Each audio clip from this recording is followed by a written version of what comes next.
Hey nerds, Farmer Jesse here. Welcome to Growers Daily, your daily dose of ecological farming insight. It is Wednesday, September 17th, 2025, and today we have a special treat for you. Farmer Mikey Densham is going to join me for the show to talk a bit about the challenges of farming there in Australia, where he and his partner Kez run a market garden called Five Tails Farm. I'll link all that in the show notes.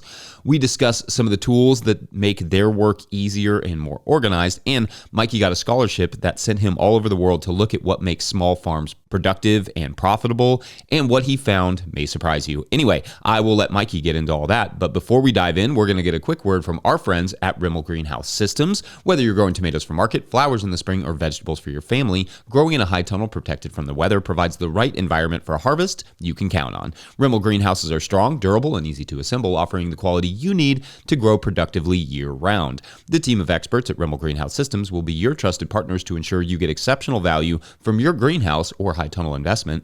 Visit Rimmel.com today to get growing. All right, here is Mikey Densham of Five Tails Farm.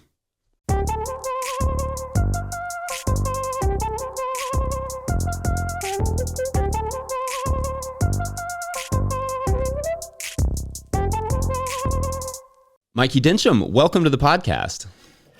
Thanks, mate. Thanks for having me. Super excited to have you. I always, you and I have had many discussions over the years. I always enjoy them, but I'm hoping maybe you could start with just like introducing yourself a little bit, where you are, what you're up to, those sorts of things. Yeah, absolutely. So, well, obviously I run a business, Five Tails Farm, with my partner, Kez. We've been running that now we're our third year now.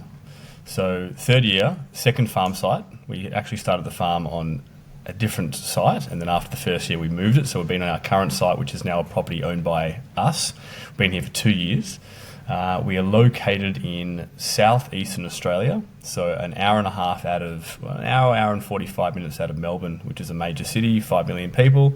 And we're located in a pretty amazing pocket. I think to the US audience, it's kind of similar-ish to parts of maybe the wetter parts of California in terms of its kind of climate. So mild winters that are kind of wet, warm summers, so nothing extreme on either side. It's kind of a very mellow climate. We get a good rainfall of about average of 1 meter a year. And the majority of that, it's actually pretty well spread throughout the year. So even in the summer, we can get a really nice downfall. So overall, it's a really good place to grow. We're very lucky.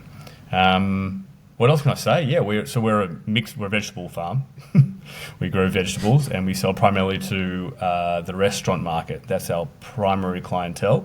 However, we do sell to a number of grocery stores. And I'd say, for interest's sake, 70 to 80% of our income is not full dollar value. So it's going to either selling to retailers or middlemen. And then the remaining 20% is direct customer, so full dollar. And with those direct, is that like you're doing a farm stand sort of thing, or what? How does it get? What are the direct sales coming from? The majority of the direct sales actually are a select number of restaurants that we've built up a really close relationship with and decided to kind of work with them. So they get our regular fresh list of items that we have, but we also have specific lines that we grow only for them. So only for a number of restaurants. The rest of them we'll sell into. We have a really great partner, Natura, who we work with. I think they operate in the States as well, in Florida and New York. So they operate out of Melbourne, and they're a really great partner of ours. So we actually supply the majority of the restaurants we work with through them. But as I said, there's a select few which we have a really close relationship with, or perhaps they're outside the catchment of Natura, who kind of represent us through a lot of the restaurants. So yeah, it's actually really nice having those very select few and building those relationships, as opposed to what we had previously. We were growing to a lot more restaurants, and some of the relationships were a bit kind of, I don't know, they're just not really what we were hoping out of relationships. It's a bit here, it's a bit there. Maybe not as appreciative, not enough depth to it. So building on those close relationships and being able to kind of call them out and be like, hey, like we've got some great stuff. Can you pick up these certain items? And going out of our way to find really unique stuff which makes their menus shine is something we've been working on as well. Yeah, that's cool. So it's basically like one distributor and then a handful of restaurants that you work really well with. I love that. I mean, that we had a similar model last year where we had one distributor that had a bunch of restaurants that they worked with, and we could sell to them, and then they would basically distribute it however they needed to. You've been on several different farms now. Maybe just tell us a little bit of like the path to Five Tails, like what the other farms were and how you got to Five Tails. Yeah, so the previous farm, some people who've been following on the journey, was a really amazing farm called Mossy Willow Farm, which was on the Mornington Peninsula, so again, about an hour and a half out of Melbourne. And we managed that farm for about 5 years and put our heart and soul into it. We growing some beautiful produce, had an incredible team, and that went really well for a number of years. We were mainly actually focused on the farmers market. That was our primary income there. But as what happens to a lot of businesses during COVID, we basically said we were managing that business. We weren't the owners of the business. So COVID came around, and that kind of caused a lot of, I think, a lot of schisms, a lot of challenges to a lot of businesses, big, small, and just people's personal lives. So we actually ended up stepping away from that business, and kind of travelled for about a year, and then myself and Kez always wanted to start our own business. And we ended up teeing up with a friend of ours, Jessie, who was she actually was an intern at Mossy Willow with us for a season. We got her along really well, loved the energy. So we actually then launched Five Tails together 3 years ago. And we started that journey off on rented land. So we actually located that business very close to the previous business. So we actually could tap into previous markets, partnerships, people that we're already selling to. And that was on rented land. So yeah, we put a lot of finances into setting that up on rented land, which I'm sure a lot of people listening who are in similar scenarios, it's difficult. It's not easy on rented land.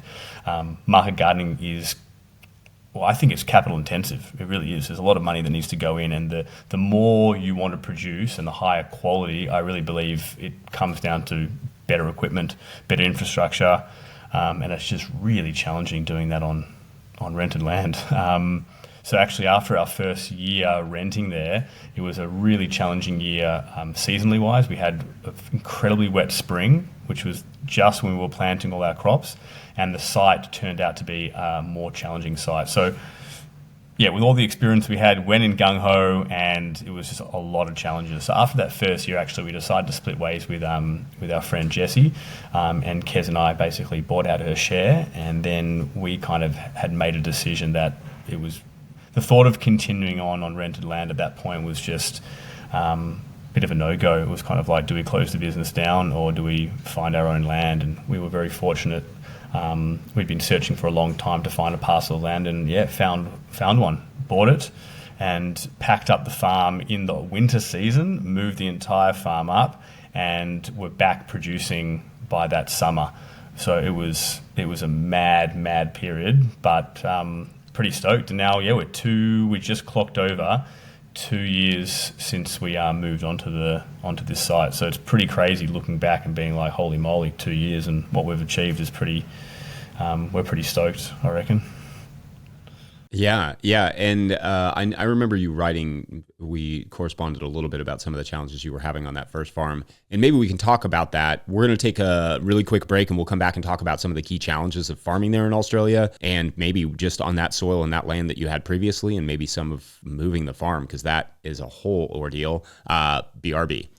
Today's episode of Growers Daily is brought to you by Farmhand.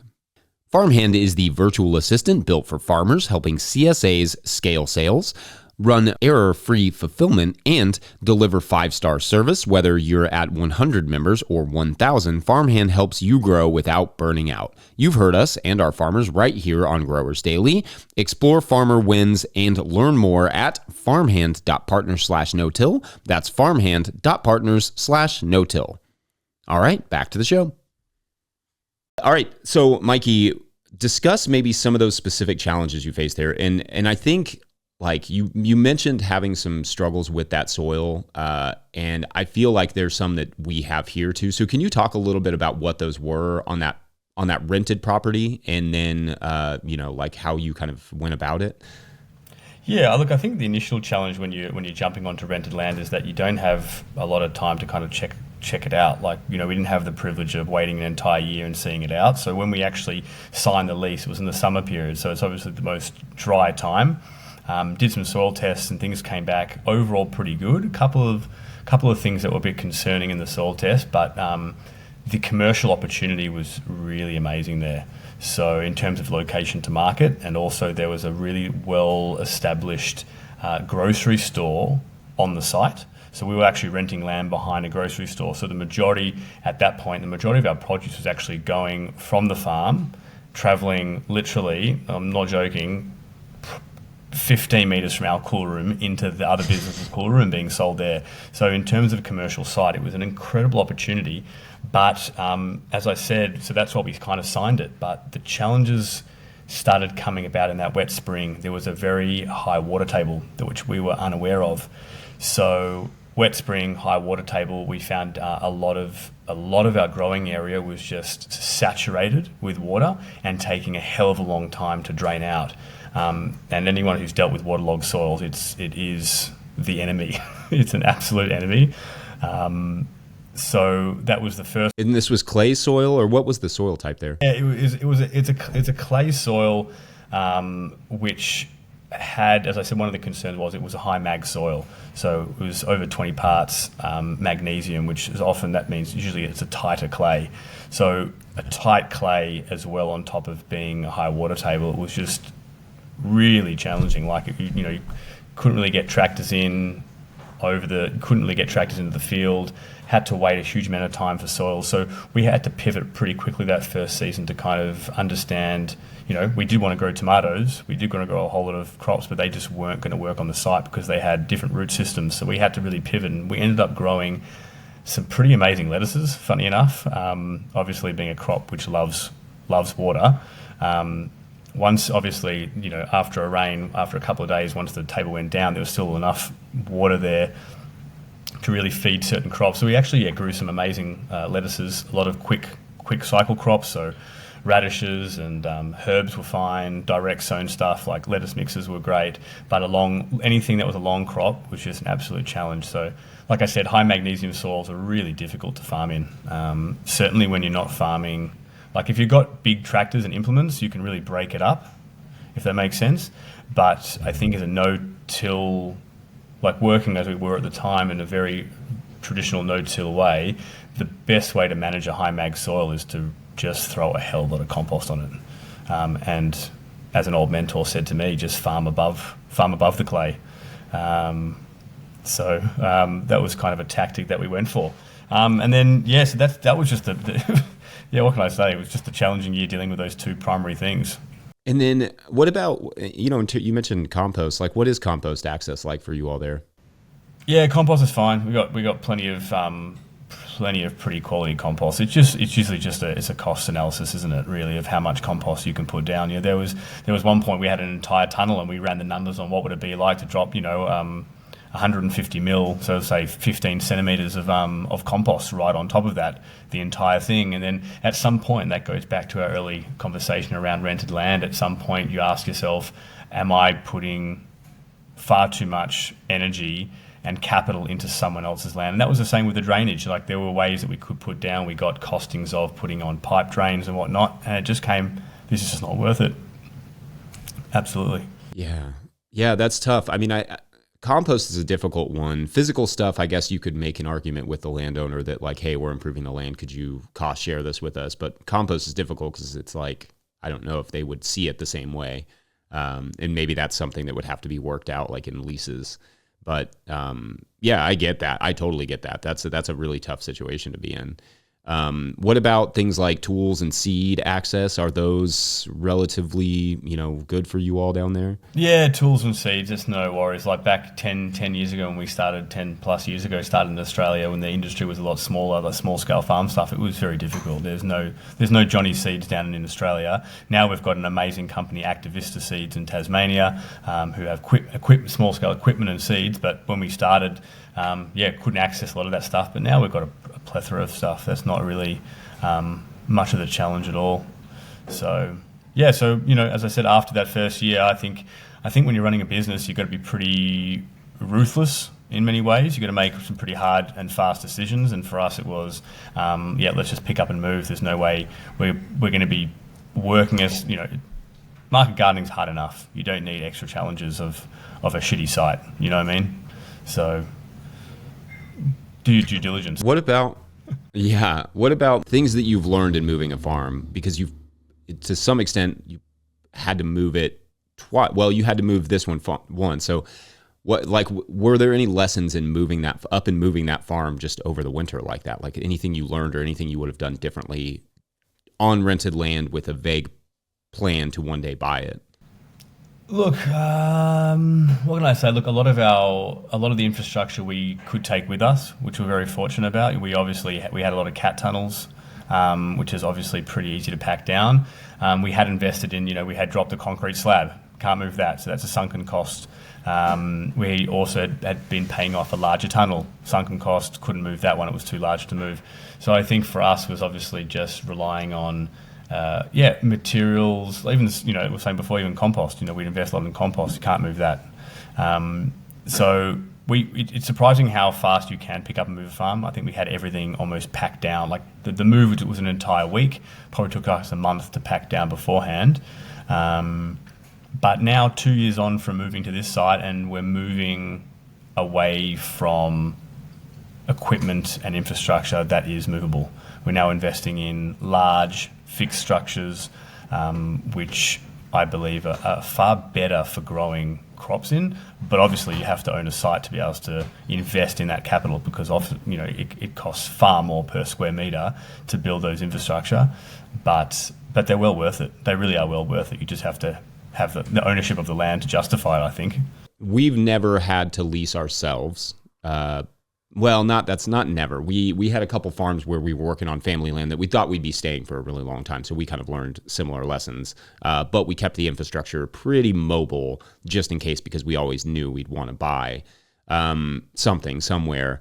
And that mobility aspect, I think, is really important. Was that concrete slab that you talked about, was that for wash pack, or what was that? Yeah, that was exactly the wash pack area. We just were not willing to farm and do, we like to have a pretty clean and organised wash and pack. It's needed, health and safety. So dropping a slab was, I think, one of the best things we did at that site. Actually, was made it really easy to farm and process. But yeah, it was a good few $1,000s that were not going to be able to recoup. But good lessons learned. Moving to this new site, it became pretty clear where and what we should be investing our money in that was really going to be able to leverage increasing yields or increasing just the ease of moving around a site and the ease of growing. You just got to, at some point, you just want things to be slightly easier and smoother, and it's worthwhile dropping the capital, I think, to make those systems smoother. I think that's you're not doing this on purpose, but you're setting us up perfect for the next topic of conversation, which is going to be some of those tools and some of those efficiencies and some of the things that maybe you've learned in terms of where to invest that money. So we're going to take a quick break, and when we come back, we will discuss all that. Be right back. Farmer Claire Coleman here from the Winter Growers Podcast. Did you know that I also founded Real Farmer Care, a nonprofit that supports farmer well-being? From my own experiences farming, I knew firsthand that this type of support was missing from ag, so I decided to do something about it. As of today, there are over 500 farmer recipients of a $100 self-care award, with more applying daily. If you'd like to help, each $100 donated supports one new farmer. Visit realfarmercare.com to donate and learn more. Again, that's realfarmercare.com. All right, Mikey. So we kind of ended that one talking about some of the things that worked well and some of the investments you're making in the new property. With that, where did you start investment wise? What are some of the tools that you found you were the best place to put your money? I think honestly, I wouldn't say tools. The best place we put most of our money these days is actually is in greenhouses. We've taken out a number of loans since moving to this property in order to invest in bigger and better greenhouses. And we noticed that every single time we put up a greenhouse, quality's increased, the yields increased, and our ability to meet market demand has increased. It's a no-brainer. So this is anecdotal, but over the winter, if it takes, let's just say it takes 2 months to get a good let's say it takes 3 months to get a head lettuce outside of whatever quality it is in the middle of winter, a cat tunnel is half of that, and then the greenhouse we're growing is even half of that again. So having a larger greenhouse it basically it shortens the winter. Like our winter now becomes almost like an eternal spring. It's the temperature inside the greenhouse is, they can be 20, 25 degrees in the winter. This is an unheated greenhouse as well. They're just large, so obviously there's more thermal mass in there. And so we're just really taking out loans, paying them off, and buying larger greenhouses, and it's really night and day. It's incredible to see the quality difference between a cat tunnel per se and a larger tunnel, in my opinion. I'm not sure. Have you had that similar experience? Oh yeah. I mean, it's difficult to overstate how much, how handy a tunnel comes in terms of how early you can get stuff into production. Just the quality of the production itself. Like things just look better. I think it's partially because of the diffuse light, and also just like, I don't know, there are other issues like pests and diseases that you have to manage, but for the most part, that's been a similar experience on our end for sure. But I am curious too with like the loans and stuff. Are you all, or do you all have access to much government support in terms of small scale agriculture there? Not a huge amount. There's a couple of government grants floating around, but it's very state specific. So we're lucky in our state, there's a couple of government grants. I've got friends in other states which have absolutely none. So a lot of it is either going to the bank, going to your family, or going to partners. So we actually, one of our buyers, we partnered up and said we can increase supply of X and Y product, but we're going to require potentially a loan for infrastructure. They were incredibly supportive, and we bought a tunnel with a loan from them in order to supply them with more crops, which has been a mad success, a really awesome success. So we're hoping to extend that loan and get another tunnel so we can produce for them even more. Yeah, that's great. And then how many employees do you have right now, or do you have any employees? Yeah, there's me, Kez, and we have one of our very close friends, Jay, who actually works for us again at Mossy Willow Farm. He then went off and started his own business, and now he's come back to work with us, and he's a full-time worker here. It's basically us three running the show, and then over the peak season, so 6 months over, so the last month of spring, all of summer, and then into autumn, we have two full-time workers that come on. So we're a team of basically 4 or 5 full-timers. Now that we've got our 8-month-old baby, either Kez or me are kind of subbing in and out of the role. So let's say it's 4.5 people over the peak season. So it's humming. There's a great team, and we punch out some good product. Yeah, and also now that I'm thinking about it, the timing of that would have been when you were moving your last farm. Like Kez was very pregnant, I'm assuming. Actually, just after that summer, we kind of went through the summer, and then our first summer, and then Kez got pregnant just after our first summer. So it's been a big 2 years. Oh, okay, yeah, right, okay, right, because you've been there for 2 years. Yeah, that's a lot of transitioning there. And then what about so with all those employees and with the sort of scale that you're working on with these wholesale, accounts and all this stuff, organizationally, what are some of the things that you've found have been super helpful in that regard? The organizational stuff is literally still stuff that we were doing back at the Mossy Willow days. Like Kez is a weapon at management. She's just really on it. It comes to her by her nature. But we use Google Calendar religiously. So Kez does multiple walks around a week, builds a really solid schedule. It's very detailed. So all the staff. We share the Google Calendar for everyone. People can, they jump on. It says planting between, now until lunch, where they're planting, what the spacing is. So it just kind of limits all mistakes. So that's really, really clear. We have a team meeting once a week. So we're eating every single day together. So we're always communicating what's going on. I think that really translates to making sure everyone's on the same page. We have one formal meeting a week where we can kind of air things, talk about things, plan things.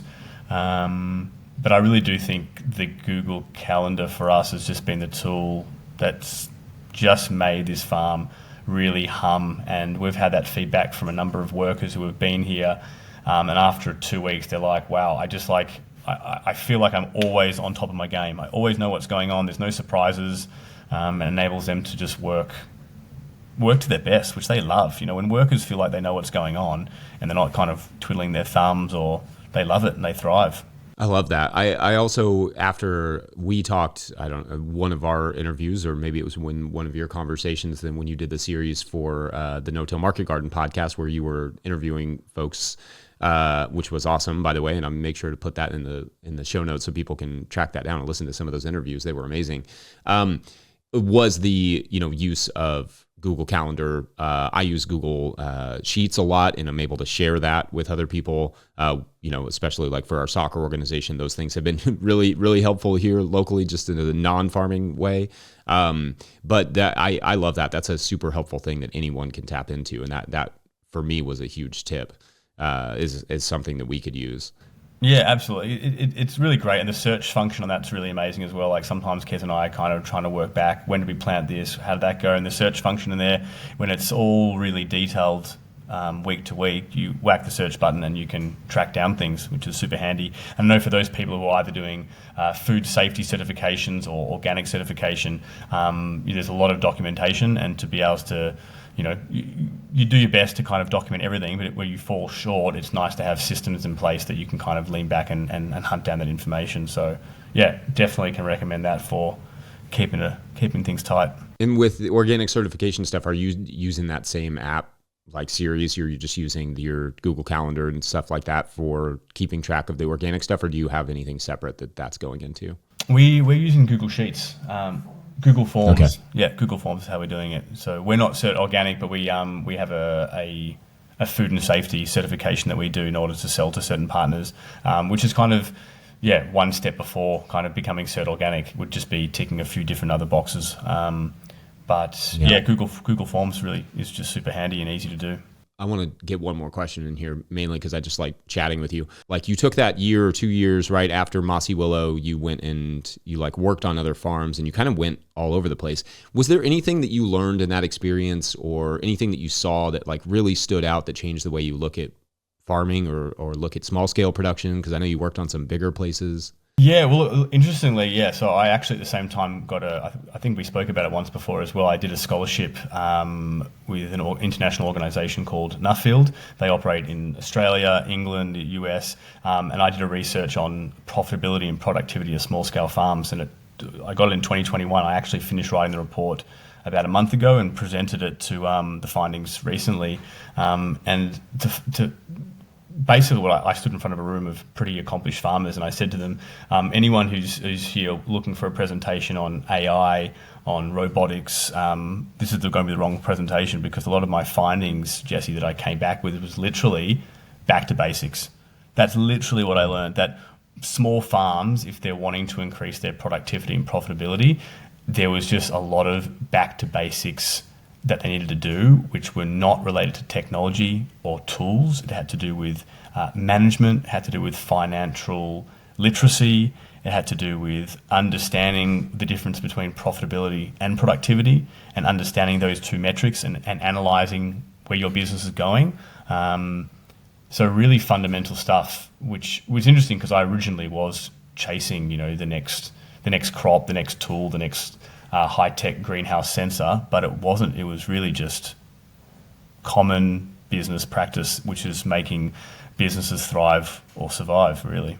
That's an amazing observation to hear you say that, because that's maybe an assumption I make sometimes, is that it's sometimes just the simplest business things, just monitoring how much you're making and how much you're spending. Those little things that make such a huge difference. But to hear you say that after all the places you've worked and the travels is really kind of enlightening. And I'm glad we got to that part of the topic, or that topic. Is there anything else you'd add on that? Well, what was funny was after I gave the speech, as I said, in front of, there was some top tier people in the banking world that were part of this conference that were there, some amazingly accomplished farmers that were listening, and I had just a lot of people come up after and say thank you, because they said it was a message that they wanted to hear more themselves. And I had basically, there's a bank in Australia, they're the largest lending bank to agricultural businesses, and he came over to me and he said, it's surprising whenever we do a survey we send out to farmers, and their self-perception of their own financial literacy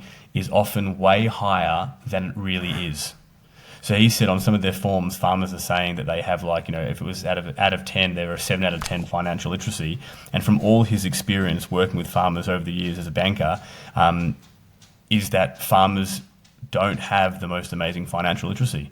And for their businesses to be more viable and to be being able to repay their loans and be more stable would be basically the message, going back to basics, understanding their business metrics, profitability, productivity. And so that's why he was really, I think, also stoked that my message wasn't about the next John Deere tractor that was sat-nav. Sat-nav, it was literally about just, this is what we got to do. Get back and understand your business. Yeah, I think that's huge. And I also think for some farmers, they don't really know where to start. So maybe we can end this giving, is there any recommendations for what you would say, like, where do you start when you're talking about like learning some of these financial literacy elements? Yeah, absolutely. Well, what I tried to do in the research as well was to step outside the farming world and tap into the entrepreneurial world and the business-wide world. And the more you listen to those podcasts, there's often a number of, there are similar names that get repeated, and one which has been really, a lot of your listeners might have heard of his name. His name is Mike Michalowicz, and he wrote a book called Profit First. And it's well known in the entrepreneurial world. Like, you cannot listen to a podcast without someone talking about profit first this, profit first that. So yeah, Kez and I actually got the book, read the book, and it's just a beautiful, simplified method of how to manage your accounts, how to manage your business, that really, I actually think it would work it actually works really well for a farming enterprise, because a lot of farmers are frugal, and a lot of it is about how to run and operate businesses from a very frugal perspective and a very controlled perspective, which minimizes risk and empowers you to be, I think, just very, very well versed into what's happening in your books. So I would really encourage people. It's a very simple read. It's a quick read. So Profit First by Mike Michalowicz. And I think that could be a launching point for people to find more interest in their accounting. But it's been really helpful for our business and for a number of other people who I've pointed in that direction. They've also really, really, really enjoyed it. I think it's just, so often when people are talking about starting farms, they neglect the fact that we're all starting a business, and learning from other business leaders is critical in order to be able to stay afloat and thrive. And so no, I really appreciate that, Mikey, and I appreciate your time. I love our chats, and maybe we can do this again sometime. So thank you for coming on. Absolutely, mate. Thanks for having me. I also really, I've loved working with you in the past. I've loved being a part of the show. I've loved listening to as many episodes. I can't even imagine how many episodes I listened to across the years. So thanks, mate. Appreciate it.